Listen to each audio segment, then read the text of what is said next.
ஆண்டவரும் இரட்சகருமான இயேசு கிறிஸ்துவின் ஈடு இணையற்ற நாமத்தில் அன்றன்றுள்ள அப்பம் வாசகர்களுக்கு எங்கள் அன்பின் வாழ்த்துக்கள்.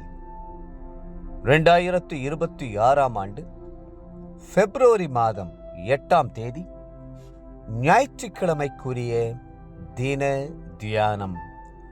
இன்றைய தலைப்பு வல்லமை தேவை. லூக்கா 24:49 சொல்கிறது, என் பிதா வாக்குத்தத்தம் பண்ணினதை இதோ நான் உங்களுக்கு அனுப்புகிறேன். நீங்களோ உன்னதத்திலிருந்து வரும் பலனால் தரிப்பிக்கப்படும் வரைக்கும் எருசலேம் நகரத்தில் இருங்கள். இன்றைக்கு எங்கு பார்த்தாலும் தேவனுடைய பிள்ளைகள் வல்லமைக்காக ஏங்கி நிற்பதையும் அபிஷேகத்துக்காக காத்திருப்பதையும் புது பலத்தால் நிரப்பப்பட வேண்டும் என்று விரும்புவதையும் பார்க்கிறோம். வல்லமை தேவை தேவா, வல்லமை தாரும் தேவா, இன்றே தேவை தேவா, இப்போ தாரும் தேவா என்று நாம் பாடுகிறோம். ஆம், நமக்கு உண்மையாகவே வல்லமை தேவை. பாவத்தை ஜெயிக்க வல்லமை தேவை. சத்துருவை கீழ்ப்படுத்த வல்லமை தேவை. உலகத்தையும் மாம்சத்தையும் ஜெயிக்க வல்லமை தேவை. வெற்றியுள்ள கிறிஸ்தவனாய் தலை நிமிர்ந்து நடக்க வல்லமை தேவை. அந்த வல்லமை மனுஷீக வல்லமை அல்ல, மாறாக உன்னதத்திலிருந்து வருகிற வல்லமை, ஆவியானவரிடத்திலிருந்து வருகிற வல்லமை. சங்கீதக்காரர் திட்டமும் தெளிவுமாய் சொல்லுகிறார், தேவன் ஒரு தரம் விளம்பினார், 2 தரம் கேட்டிருக்கிறேன், வல்லமை தேவனுடையது என்பதே. 62ஆம் சங்கீதம் 11ஆம் வசனம். ஆம், தேவனிடத்திலே சகல வல்லமையும் நிரம்பி இருக்கிறது.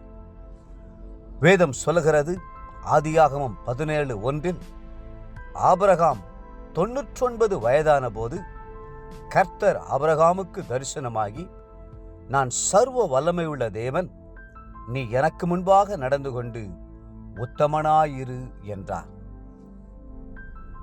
நமது தேவன் சர்வ வல்லமையுள்ள தேவன்.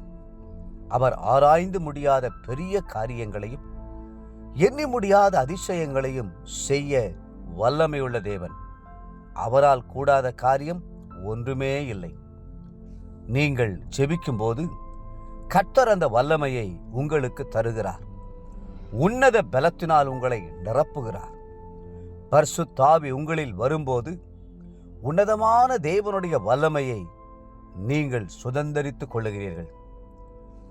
உங்களுக்கு வல்லமையின் மேல், உன்னத பலத்தின் மேல், அபிஷேகத்தின் மேல் பசிதாகம் இருக்கிறதா? அதற்காக ஏங்கி எதிர்பார்த்து தேவ சமூகத்திலே வருகிறீர்களா? அந்த வல்லமைக்காக உபவாசம் இருந்து ஜெபிக்கிறீர்களா? ஆவியின் வரங்களால் முடிசூட்டப்பட உங்களுக்கு பிரியமா? கர்த்தருக்கு காத்திருப்பது புது பலனை நமக்குள் கொண்டு வருகிறது. உன்னத பலத்தினால் தரிப்பிக்கப்படுகிற வரையிலும் நாம் காத்திருக்க வேண்டியது அவசியம். காத்திருந்த தாவீது ராஜா, என் கொம்பை காண்டாமிருகத்தின் கொம்பை போல உயர்த்துவீர், புது எண்ணெயால் அபிஷேகம் பண்ணப்படுகிறேன், என் சத்துருக்களுக்கு நேரிடுவதை என் கண் காணும், எனக்கு விரோதமாய் எழும்புகிற துன்மார்க்கருக்கு நேரிடுவதை என் காது கேட்கும் என்கிறார். 92ஆம் சங்கீதம் 10-11 வசனங்கள். இந்த ஜெபத்தை தொடர்ந்து தாவீதுக்கு எல்லாமே ஜெயம்தான். தேவப்பிள்ளைகளே, உங்களை பலப்படுத்த, தம்முடைய வல்லமையால் நிரப்ப கர்த்தர் ஆவலோடு இருக்கிறார். கர்த்தருடைய சமூகத்தில் தனிமையில் காத்திருந்து ஜெபித்து பலன் கொள்ள வேண்டியது உங்களுடைய கரத்தில் இருக்கிறது. இன்றைய நினைவிற்கு பிலிப்பியர் 4:13, என்னை பலப்படுத்துகிற கிறிஸ்துவினாலே எல்லாவற்றையும் செய்ய எனக்கு பலனுண்டு.